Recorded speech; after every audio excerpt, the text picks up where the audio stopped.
Good afternoon. I don't know what day it is anymore in these jobs. Do you guys know what day it is? I think it's Wednesday. We're getting there.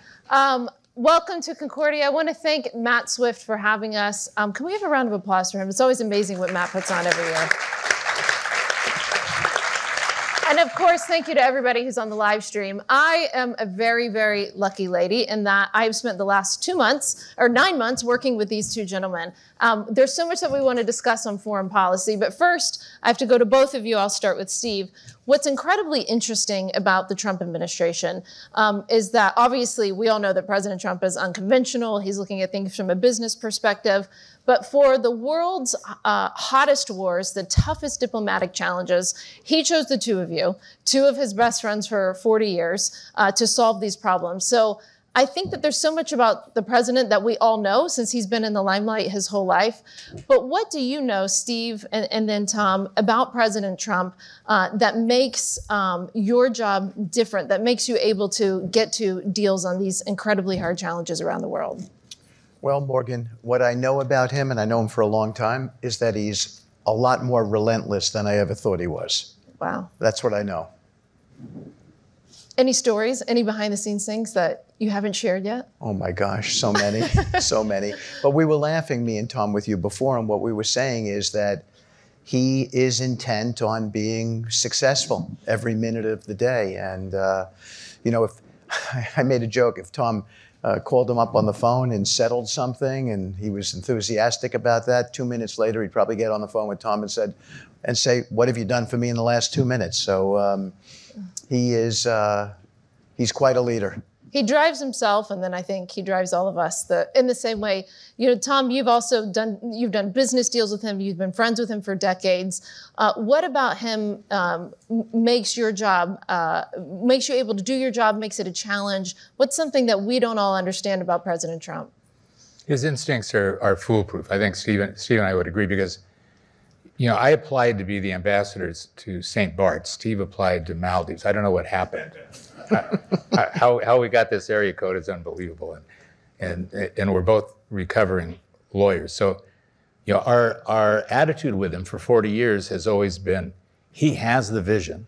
He's always had the vision, and you feel in the substance. I think what we both found is his instincts are beyond belief. So if you take both of us and you sit in a room, and he's got to make a difficult decision on anything, rockets, missiles, war, unilateral trade constraints. He gets 6 of the smartest people in the room. He listens to everybody's point of view. And it's like a cappuccino. So he's listening to the people say, well, espresso is the most important thing in the cappuccino. No, water is the most important thing. No, the cups are the most important thing. No, actually cleaning the machine is the most important thing. No, the milk is the most important thing. And he looks and says, you know, I like Steve. Milk is the most important thing. 99% of the time, we've been discussing, his instincts this time around are amazingly good and against all odds. Yeah. You know, that's a great way of describing it.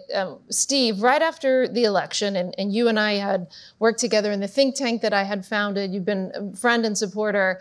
I told people after the election, I was in Navy expeditionary combat training. So I was literally laying prone in the woods in Mississippi, shooting an M4. And I told everybody, listen, I have a small kid. There's 2 things I'm not going to do. I'm not going to go to Washington, and I'm definitely not going into the White House. Steve called me about a week after the election and said, how about coming to Washington and helping me in the White House? I had to jump at the opportunity. One of the things that I learned about Steve that I didn't know is how big his heart is for the hostages and for people suffering in Gaza. He was the first White House official, administration official in almost 20 years to go into Gaza. And I can tell you, having sat with him for 6 months in the White House, there's not a day that went by that a hostage family didn't call him. Someone would come to see them. He would take them in the Oval Office. Your heart is so big, especially having lost your own son, and know how much you put your heart and your emotion into trying to solve a conflict that has gone on for a very, very long time, even before this war started. I think what everybody wants to know is, you know, President Trump took a very decisive stance on this war. He had the meeting yesterday. I'm sure you can't divulge too many details, but given that he's entrusted you and helping him bring this war to an end, can you give us a little bit of insight into how the meeting went yesterday? Yeah, so the meeting was great yesterday, but I just more want to say this. He's the president. I have what seems to be a big job, a frenzied job. Tom, he's all over the Middle East. He has so much to do. But whatever we have to do, it's small in comparison to the job that President Trump has to do. He's never once refused a hostage visit. That's right, from a hostage family. So that's my job to take those visits, and I get a lot out of it because I relate to them because I'm a member of a bad club. I've lost a child, and many of these people have lost children and maybe even expect to lose children. But the president has never refused those meetings. You walk down to the Oval, you tell him that there's a hostage family here, and he wants to come in and embrace them, and he spends real time with them.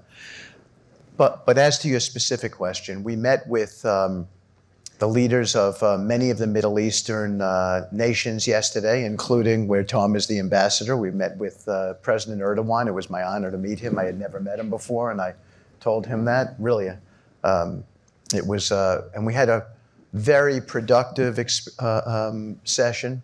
We presented what we call the Trump 21-point plan for peace in the Mideast in Gaza.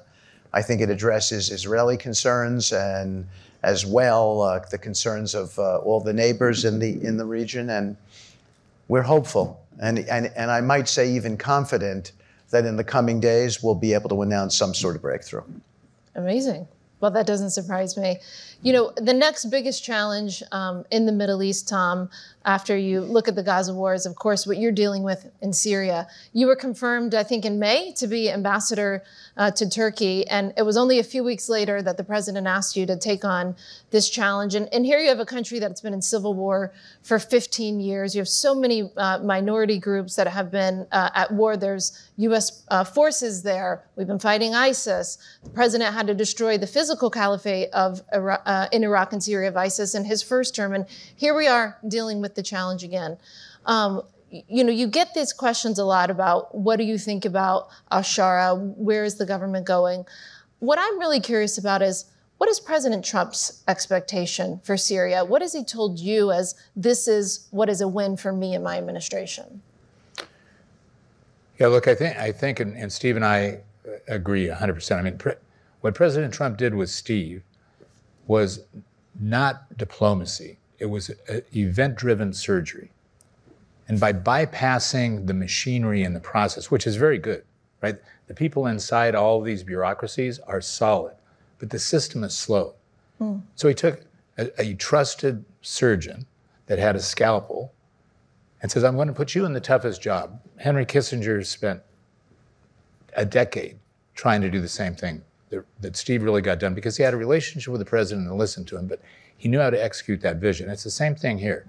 All the president did on May 10th, standing side by side with Mohammed bin Salman, made a determination based on 5 minutes with an individual. He had had all of the information from all of us before about can you trust someone who is a jihadist, who was in guerrilla fatigues, who's now standing in front of you in a Tom Ford suit.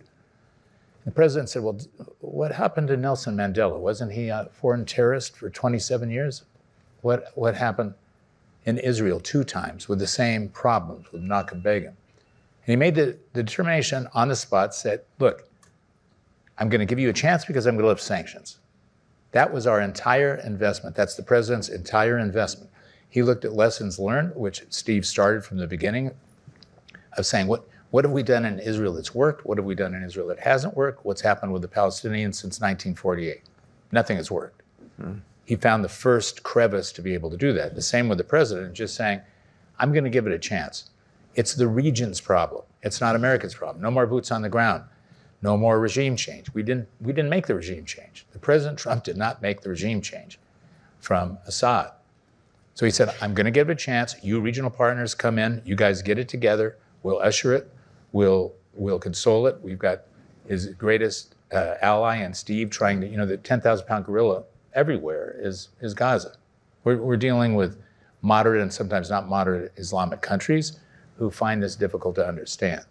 So it's hand in glove. Now we have a peace plan, but the peace plan is not to overcommit America like we've done before. So Since the Second World War, we've had in just our portfolio, we've had 17 regime changes, ceasefires. None of them have worked. So what we're left with is Iraq, Libya, Iran, Egypt. Sinai Agreement kind of worked, right? Nobody has had this mentality of President Trump and saying, let them solve their own problems. We're going to allow them to do it.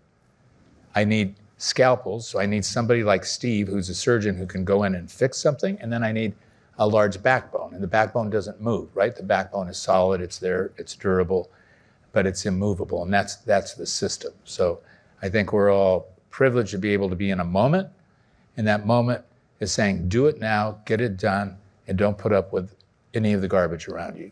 Lessons learned. You know, Steve, Tom just brought up Iran, which is another huge, incredible, generational challenge. Obviously, we know that you were in intense negotiations with the foreign minister, with the Iranians, and then the 12-day war happened.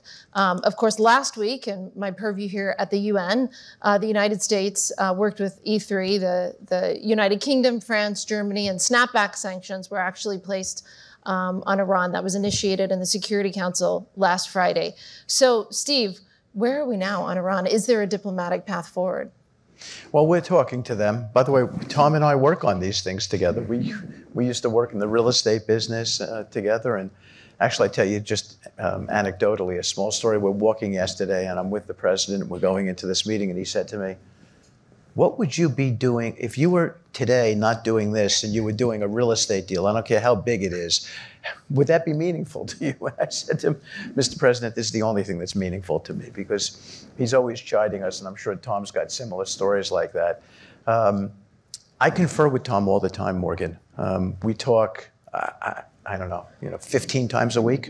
I mean, it's literally like that. We're sending messages to each other because everything he works on, he's in Lebanon and Syria today and Turkey. And by the way, Turkey influences Azerbaijan, which I worked on. And so we are totally connected and correlated. And I think it's part of the secret of the Trump administration. And it's why we get attacked so much, because I think his administration, because of his policy prescriptions and the way he oversees it, has been successful. And so I think people are envious of that, particularly people who have not been as successful and been in the office before that. With regard to Iran, we're talking to them. And why wouldn't we? We talk to everybody, as well we should. That's the job. Our job is to solve things diplomatically. And I think you listen to Tom, I mean, he's got just a perfect grasp of the region. You would think he was, he was a professor at the Georgetown School of Foreign Policy, the way he talks about it. He's just got a wonderful grasp of the region. But I would say with Iran that they're in a tough position now. Snapbacks are going to ensue in, 2 days or 3 days, something like that? Yeah, 27th, I think. And I think that we have no desire to hurt them. I think we have a desire, however, to either realize a permanent solution and negotiate around snapbacks. And if we can't, then snapbacks will be what they are. They're the right medicine for what's happening. Well, it's certainly something that people have grappled with for a long time. President Trump, the first 2 weeks, I think, of the administration, did the max pressure campaign against Iran. And so hopefully with that and snapback that you can get, Steve, a path forward. It'll be a long few months for sure in this file. But I do want to make one point, and this is not false modesty. Tom will say the same thing. We are really emissaries of President Trump. It's not us. I think what makes the job easier is his indomitable spirit, his force of personality. It's what drives every negotiation out there. He's the greatest body puncher in the world, and then guys like me and Tom come in, and all we have to do is close our eyes, throw the right hook, and if we connect, then it's going to be successful. But that really is the case with him. They respect him strongly out there, and so that gives us an edge.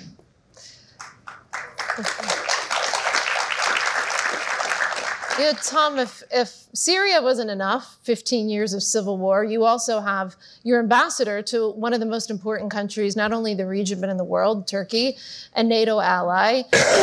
Like any country in the Middle East, any country that you could go to in the Middle East, that is a friend or an ally of the United States. There's challenges, but then there's a ton of things that detract from the relationship. And Turkey sometimes has a fraught relationship with Congress. What do you think is misunderstood about the Turkish and American relationship? What are people not seeing on the positive side, what you're doing behind the scenes with them? Yeah, you're so good. Everything is misunderstood. We can start from there. But, you know, and I think Steve and I agree 100%. We have a short period of time. So our privilege with the president is we don't have career. Steve is doing this on his own nickel. He doesn't need to do anything. He can be in his palatial home in Miami or anywhere in the world at choice, and he puts up with all of the abuse from all of the determinants who are trying to interfere with what this president is trying to get done. Turkey is another example of exactly that. So everybody says, well, it's a great NATO ally. It's the second largest NATO ally. All of that is true. We've been dealing with the same issues for 10 years. So if you go, Steve, talking, by the way, he loved you. He thought you were great, but he loved your tie. Erdogan? Yeah.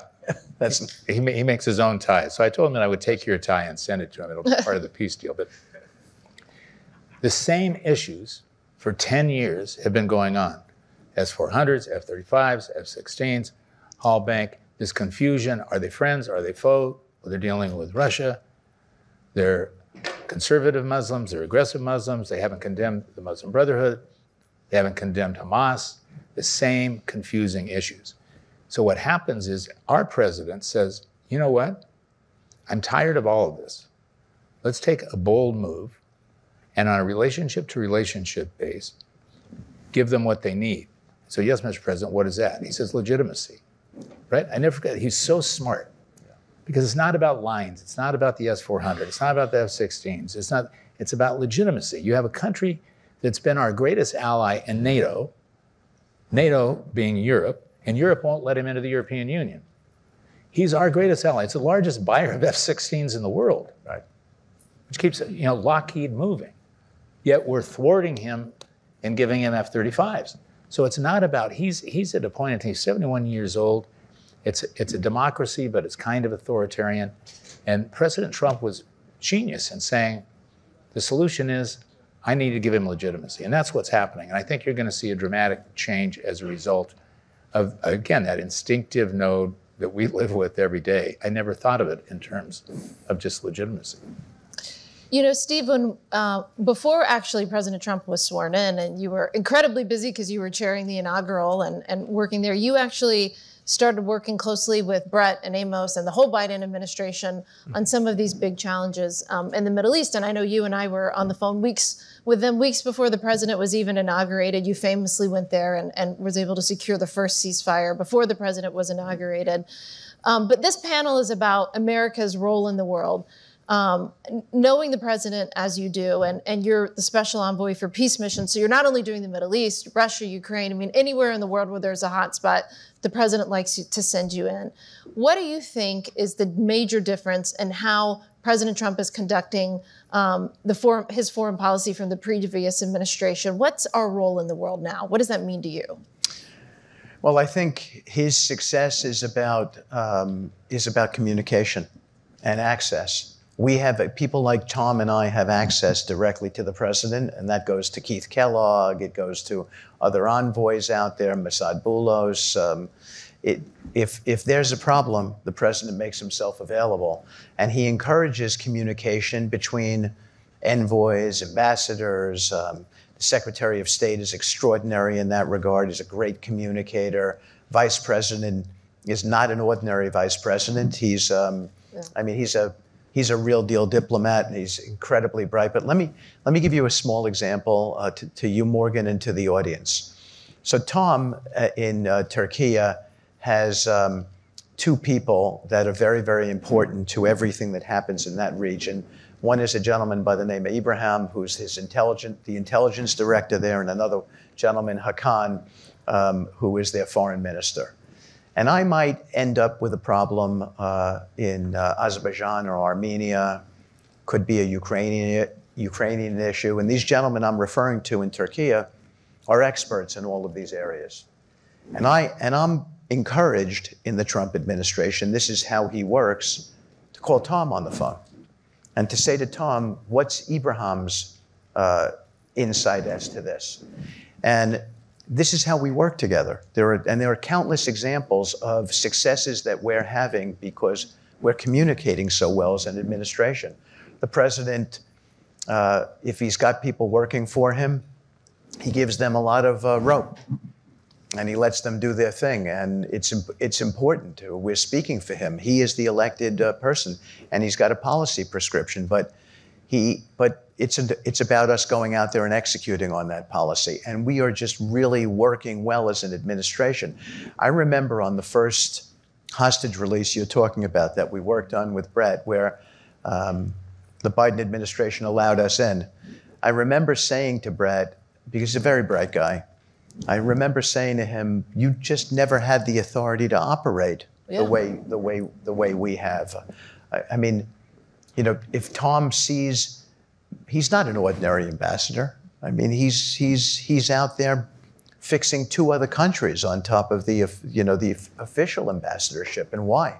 Because he's effective, and because he's got a very, very good insight of how connected Syria and Lebanon is, not just to Israel, but to Gaza, to the proxies, to the enrichment issue in Iran, and to Azerbaijan and Armenia and Russia for that matter. So I think you really need competent people, and the president has this uncanny ability of finding people like Tom, and that's why we're so effective.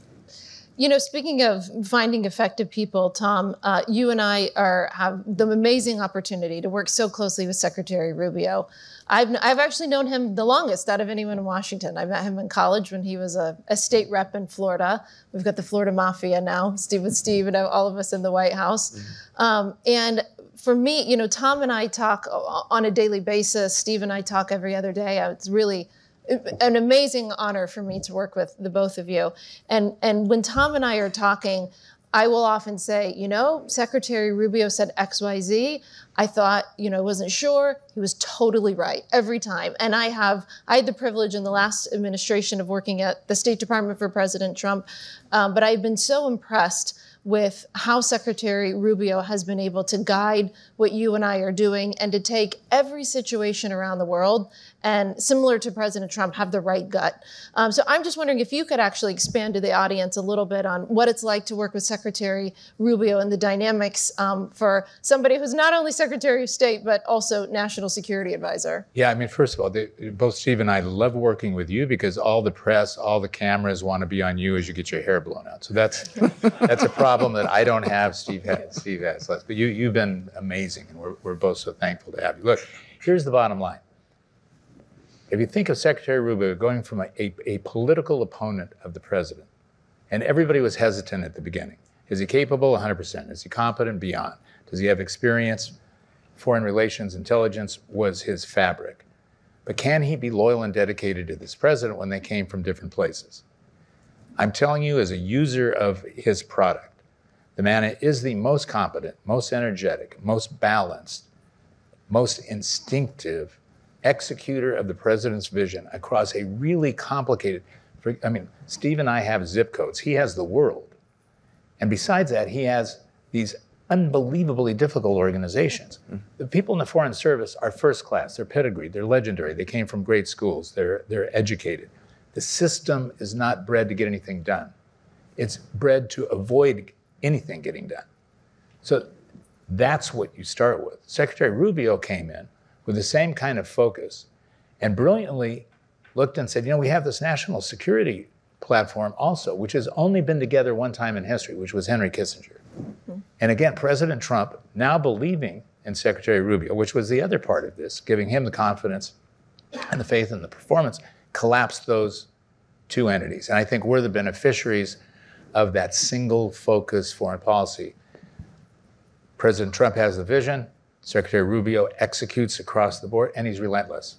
He never sleeps, he never gets tired. his thought process and his decisions in really critical times, his balance, his focus. We have the greatest respect for him. We're so lucky to have him. Well, speaking of being relentless, I know that the two of you said yes quickly because you knew I would be relentless to have you both here. So thank you so much for having this time at the Concordia conference. And thank you, Matt Swift, and thanks to our audience. Thank you. Thank you.